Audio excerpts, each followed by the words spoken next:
자, 이 시간 우리 원로 목사님을 통해서 주실 하나님의 말씀 함께 보도록 하겠습니다. 잠언서 10장 12절의 말씀 앞에 화면과 소지하신 성경을 참조하셔서요, 우리 한 목소리로 함께 합독해서 봉독해 올리겠습니다. 함께 읽겠습니다. 시작. 미움은 다툼을 일으켜도 사랑은 모든 허물을 가리느니라. 아멘.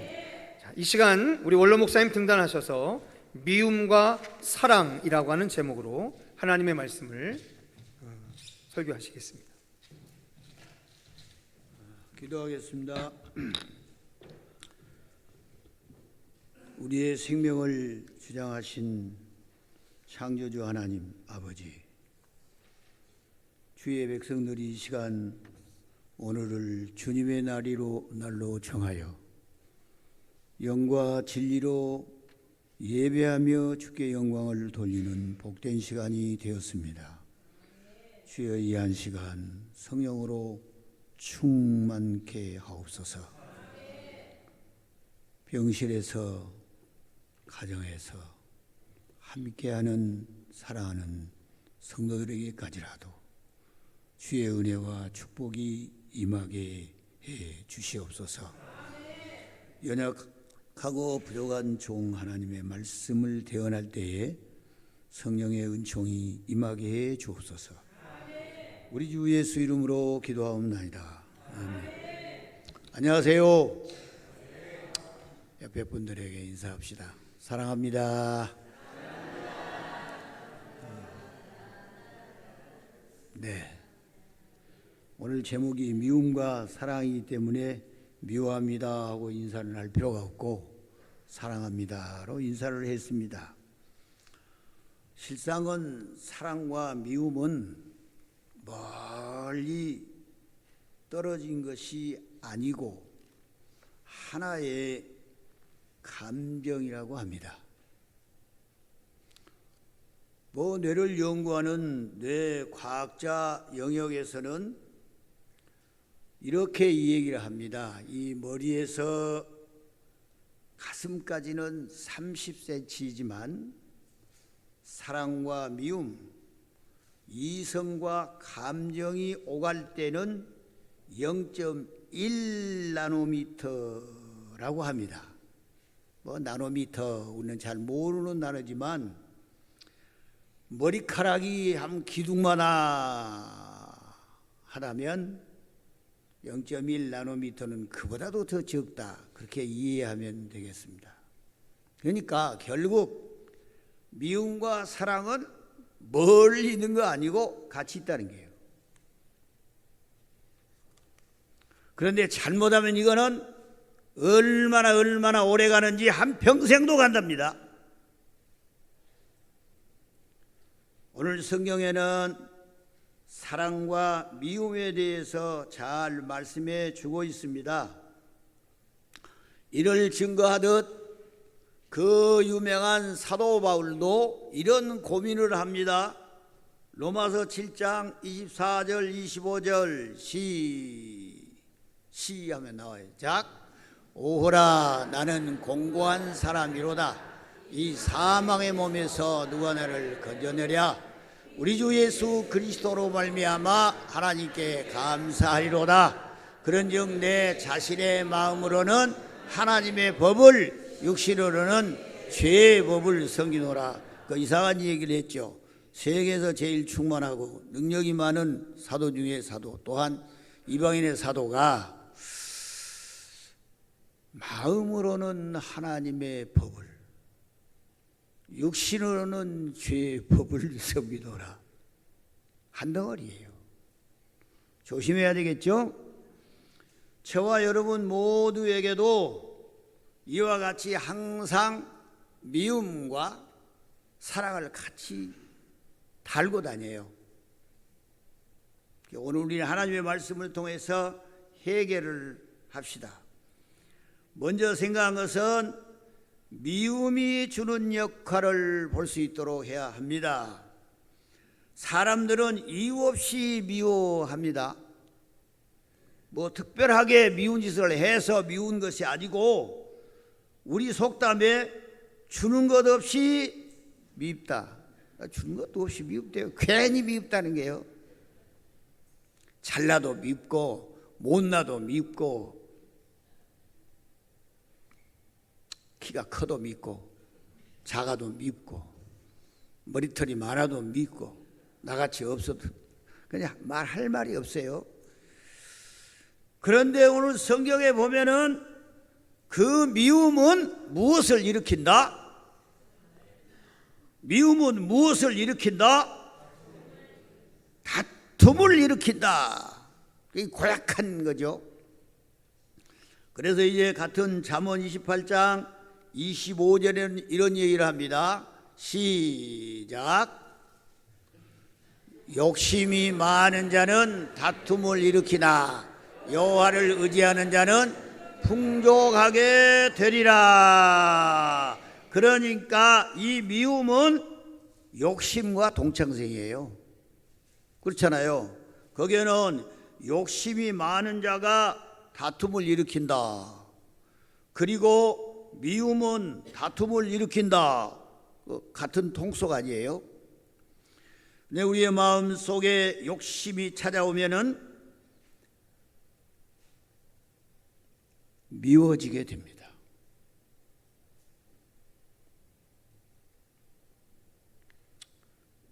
유명한 가정상담 전문가 크리스탈 맥도웰은 부부다툼의 해결법을 성경적으로 10가지 해놓은 것을 제가 보았습니다. 다 설명할 수는 없고 우리 교회 이름처럼 열린 마음을 가지라. 그게 첫 번째예요. 사람의 마음을 좀 여진 마음이래요. 그리고 한 가지는 부드러운 말을 사용해라. 말을 자제해라. 이런 등등의 10가지가 있습니다. 혹시 오늘 아침에도 하나님 앞에 나올 때에 다툰 부부가 있어요? 이 동네는 없겠지? 좌우간 나는 할 것도 없지만 행복한 줄 알고 사랑으로 바꾸시기를 주의 이름으로 축원합니다. 그리고 그 원수 같은 미움은 결국 이웃을 학대하게 됩니다. 묘합니다. 그래서 우리 사회에 흔히 우리가 듣고 있는 아동학대 많이 들어보셨죠? 낮잠을 앉아서 학대하고 밥 안 먹어서 학대하고 뭐 똥오줌 가리지 못해서 별별 일을 대고 학대를 하는 부모. 아동학대에 있으면 또 무슨 학대가 있어요? 노인학대. 별로 듣고 싶지 않는 말입니다. 노인들은 점점 신체적, 감정적이 낮아서 사람들에게 의존하게 돼요. 그래서 미워진 거예요. 그래서 학대를 하는 거죠. 며칠 전에 우연히 채널에 강아지 8마리를 기르는 새파란 젊은 부부들이 양평 어디서 직업도 포기하고 생의 모든 것을 포기하고 8마리의 개 새끼들을 위해서 충성하는 것을 내가 보고 내가 개 팔자면 못하구나 그런 생각이 들더라고요. 좋은 집에다가 식단을 보니까요, 쇠고기, 닭고기, 돼지고기, 오리고기 아주 8마리의 구성에 맞추도록 참. 여러분 혹시 그거 보셨죠? 여러 가지의 생각이 들었습니다. 좌우간 일반적인 학대도 이 땅에 꽉 차 있어요. 성경에는 극한 시기심으로 동생을 다 돈 받고 팔아먹어요. 자기 친동생이에요. 배다른 동생이긴 하지만. 애굽왕은 이스라엘 백성들의 공동체가 잘 돼요. 학대해서 저들은 아들을 낳으면 다 죽였어요. 우리는 말할 것 없습니다. 주 예수 그리스도가 하나님을 잘 믿는 사람들에 의해 학대를 받아 십자가에 돌아가신 것 여러분 아시죠? 대제사장, 서기관, 이분들은 하나님을 누구보다도 잘 믿고 가르치는 사람들이 아닙니까? 그들은 그리스도 예수를 학대하여 결국 십자가에 죽게 했습니다. 그러므로 이 미움은 생명의 주님과 원수가 되게 하는 무서운 마귀의 수법입니다. 그들은 거짓 심판을 했습니다. 신성모독이라고 하는 핑계를 가지고 말입니다. 그리고 그들은 가지고 있는 자기의 보수 세력을 행여나 침해를 받을까 하여 생명에 인기 있는 주님을 죽이자고 저들어난 건 아니겠습니까? 그것은 오직 사탄의 거짓과 합류된 것뿐입니다. 조심해야 되겠죠? 복음의 원수인 이 사탄은 저 에덴 동산부터 예수님 재림할 때까지 믿는 자 우리들을 유혹하고 높은 지위에 있는 종교 지도자들을 유혹할 것입니다. 그래서 우리 담임 목사님을 위해서 많은 기도를 해야 합니다. 사도 바울이 말한 것처럼 여러분의 기도로 얻은 은사, 그런 얘기를 한 거예요. 우리 성도가 모두가 다 합심하여 기도하는 그 놀라운 척으로 우리 담임 목사님이 주님이 주신 귀한 은사를 가지고 올바르고 이 마지막 때에 잘 인도하실 것이니 그렇게 하시기를 주의 이름으로 축원합니다. 이제 미움은 제껴놓고 이제 사랑, 오늘 본문이 미움과 사랑이잖아요. 사랑은 모든 죄를 어때요? 모든 죄를 어떻게 해요? 덮어, 이렇게 안 보이게. 얼마나 멋있어요. 그 사람이 선해서가 아니고, 그 사람이 의인이어서가 아니고, 그 사람이 잘못한 것도 많고 실수한 것도 많고 죄도 많고 허물도 많지만 사랑이 있을 때에는 그거를 덮어준대요. 이 은혜가 우리 모두에게 풍성하게 임하시기를 주의 이름으로 축원합니다. 그래서 베드로는 베드로전서 4장 8절 시작. 무엇보다도 뜨겁게 서로 사랑할지니 사랑은 허다한 죄를 덮느니라. 이사야서 1장 18절 시작. 여호와께서 말씀하시되 오라 우리가 서로 변론하자. 너희 죄가 주홍 같을지라도 눈과 같이 이어질 것이요 진홍같이 붉을지라도 양털같이 희게 되리라. 아멘. 할렐루야. 할 말이 없죠. 사랑은 모든 죄와 허물을 덮는다고 하는 이 한 가지 사건, 죽을 때까지 마음속에 간직하고 살아가야 합니다. 사랑은 아는 바와 같이 한없는 용서를 하는 것이 사랑입니다. 베드로가 7번까지 용서할까요? 아니야, 70번까지도 해.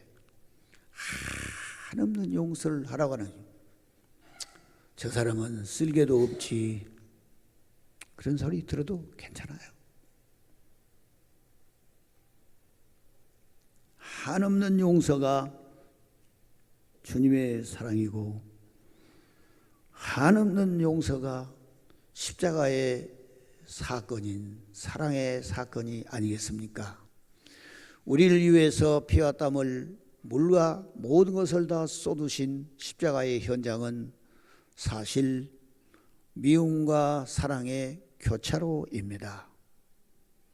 사람들의 미움을 통해서 주님이 십자가에 죽었지만 하나님의 놀라운 그의 사랑은 그들의 모든 죄를 덮어주시고 용서해 주시고 이렇게 하여 십자가를 친 후에 우리의 의를 위해서 그가 3일 만에 살아나셨습니다. 믿으면 아멘. 311장 4절을 그래서 제가 좋아해요. 여러분 한번 해보세요. 한없는 용서와 한없는 용서와 참사랑 가지고 세상을 내려와 세상을 내려와 값없이 주었다. 이것이 귀중하건만 이것이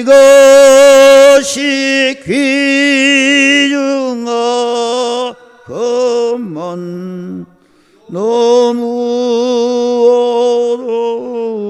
어느냐. 거기까지만 합시다. 그만해요. 내가 잘 못하니까 여러분 뭐 하란 말 못해. 그래요. 우리는 남은 여생 어떻게 할까요?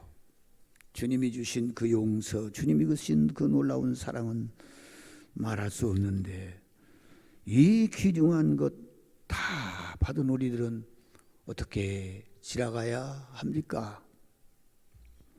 그리고 중요한 것은 사랑은 하나님의 성품을 회복시킵니다. 한번 따라합시다. 사랑은 하나님의 성품을 회복시킨다. 이 엄청난 놀라운 이 축복의 역사를 우리는 안고 살고 있습니다. 창세기 1장 21절은 이미 말씀했습니다. 하나님께서 저와 여러분을 짐승처럼 창조하시지 아니하시고 자기의 형상, 하나님의 형상대로 사람을 창조하셨다. 그런데 우리는 이 하나님의 형상을 다 잃었어요. 우리의 조상 아담 하와가 이미 하나님의 형상을 다 잃어버렸어요.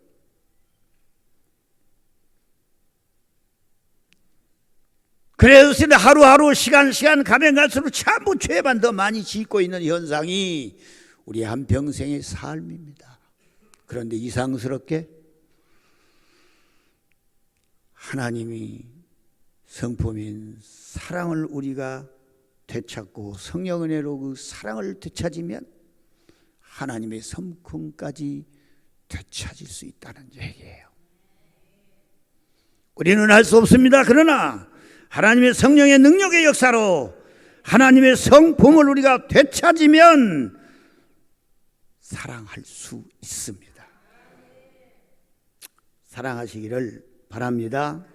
그래서 예수님은 누구까지 사랑하라? 원수까지 사랑해라. 박해하는 자를 위해서 뭐하라? 그렇게 이 얘기를 했습니다. 이것은 우리의 것이 아닙니다.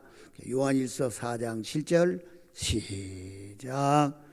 사랑하는 자들아 우리가 서로 사랑하자. 사랑은 하나님께 속한 것이니 사랑하는 자마다 하나님으로부터 나서 하나님을 알고 이랬습니다.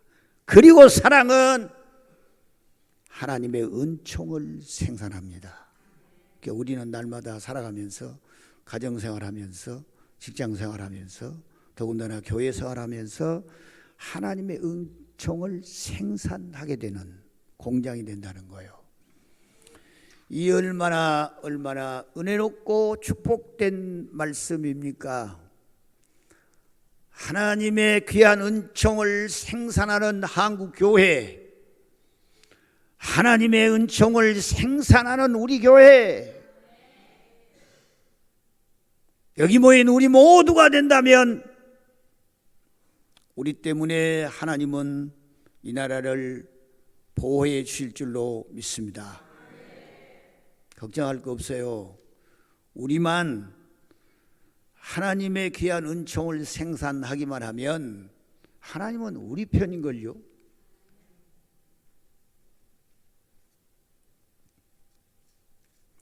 거기에 좋은 예가 있는데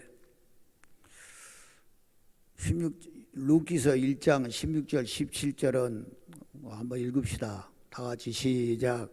루시 이르되 내게 어머니를 떠나며 어머니를 따르지 말고 돌아가라. 강권하지 마옵소서. 어머니께서 가시는 곳에 나도 가고 어머니께서 머무시는 곳에 나도 머물겠나이다. 어머니의 백성이 나의 백성이 되고 어머니의 하나님이 나의 하나님이 되시리니 어머니께서 죽으시는 곳에서 나도 죽어 거기 묻힐 것이라.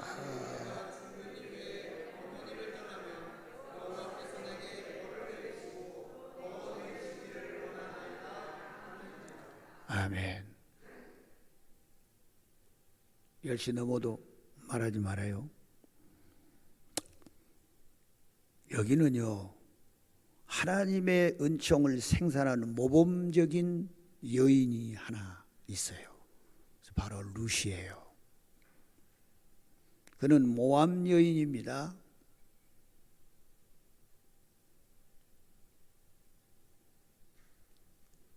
청상 과부입니다. 당시의 법으로 인해서 그의 시동생이 없어요. 고향을 떠난 시어머니를 따라가겠다는 결심이 어디서 나왔겠어요?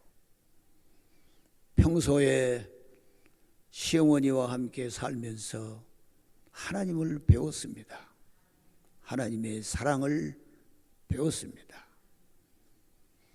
남편도 죽고 보잘것이 없고 가난하고 전혀 소망이 없는 그가 글쎄 친정어머니에게 가지 않고 시어머니를 따라서 시어머니 고향으로 가겠다고 하는 것이 뭐예요? 그거는 하나님의 은총을 그 마음에 생산하는 여인이 되었기에 그가 시어머니를 따라가는 거예요. 죽을 각오하고 따라가는 거예요. 그 시어머니 섬기려고. 그런데 놀랍게 하나님은 자기의 성품을 닮은 룻을 축복하셔서 우리 주 예수 그리스도의 족보에 들어가는 위대한 인물이 되었다고 하는 우리는 다 알고 있습니다. 다윗의 증조모 아닙니까? 여기 계신 여러분, 하나님의 귀한 사랑을 날마다 사모하고 사모해서 그 하나님의 놀라운 사랑으로 날마다 하나님의 은총을 생산하는 복 있는 여러분 되시기를 축원합니다. 그래서 이제 마지막으로 미움과 사랑을 간단하게 설명을 했지만 이제 우리는 우리의 삶에서 점검을 해야 됩니다. 내가 지금 미움과 사랑 이 현장에서 어느 쪽에 속한 사람인가? 그리고 감정에 치우쳐서 어느 쪽에 내가 더 많이 사용되고 있는 사람인가를 점검해야 합니다. 미움과 사랑이 주는 계산을 하자는 말입니다. 미움과 사랑이 주는 계산하면 엄청납니다. 그건 가치 있는 아주 뗄래야 뗄 수 없는 이러한 미움과 사랑이지만 그의 계산은 엄청나게 차이가 많습니다. 그래서 우리는 오늘 이 한 시간 성령의 도우심으로 말미암아 미움과 사랑을 잘 처리하되 정신을 똑바로 차려야 할 것입니다. 예수께서 3장 21절을 우리가 세심하게 한번 봉독합시다. 시작. 그러나 내가 그가 범죄하지 아니하면 정령 살리니 이는 깨우침을 받음이며 너도 내 영혼을 보존하라. 그대로 한번 놔두세요. 보세요. 파수꾼에게 하나님께서 말씀하신 건데 여러분이 우리 교회의 파수꾼은 우리 목사님이십니다. 우리 가정의 파수꾼은 여러분이십니다. 이 사회의 모든 파수꾼도 여러분 모두입니다. 그러면 우리들은 예수 믿고 죄 사함 받고 하나님의 아들 단 권세를 가졌고 우리에게 주신 놀라운 성령의 은사가 우리에게 있는데 어떻게 우리가 살아가야 될 건가? 저기에 보면 이상한 말이 있어요. 누구에게 깨우치라고 했느냐 하면은 범죄한 사람에게 깨우치라고 하는 말이 아니에요. 죄인들에게 깨우치라고 하는 말이 아니에요. 누구에게 깨우치라고 했어요? 의인. 하나님의 공동체 이 예배가 그리고 훈련이 왜 중요한지 아십니까? 왜 우리가 한번 믿고 구원받고 하나님의 아들 딸이면 됐지, 뭐 새벽 기도에 나오고 저녁 기도에 나오고 뭐하고 주일날 나오고 왜 그러십니까? 저것 때문에 그래요. 우리는 원래가 가만두면 타성이 생겨서 절대로 하나님의 성품을 찾아갈 수가 전혀 능력이 없어요. 그러므로 의인된 저와 여러분에게도 깨우치라는 거예요. 깨우쳐서 그들이 범죄하지 아니하므로 너도 살고 나도 살겠다는 거예요. 이 얼마나 엄청난 사건입니까?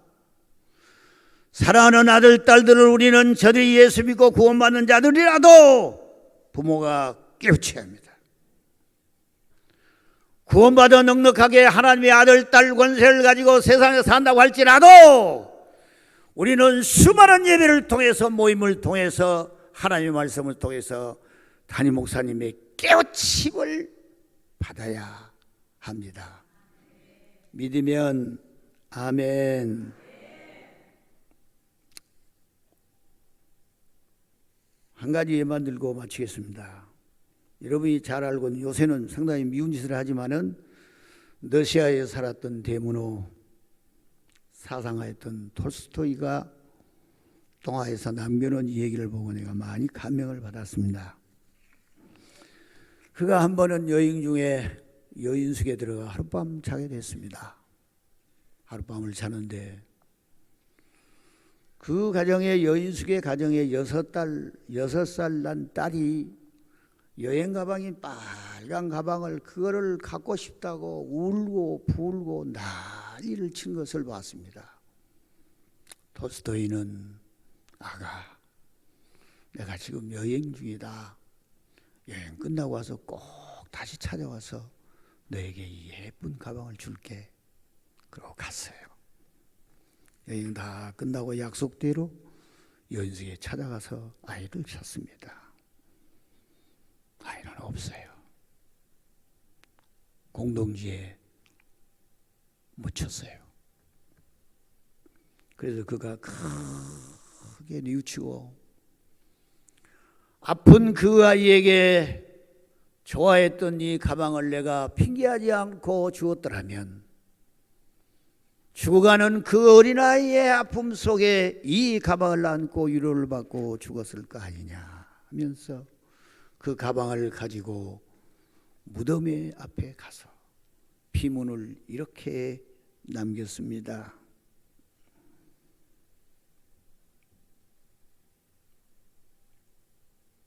당신의 사랑을 뒤로 미루지 말라고 하는 유명한 시 같은 비문 말입니다.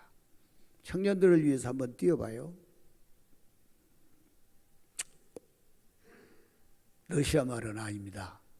Don't put your love behind you. 내 사랑을 뒤로 미루지 마라. 여러분, 우리는 마지막으로 하나님이 우리에게 주신 귀한 성품, 이 사랑을 뒤로 미루지 맙시다.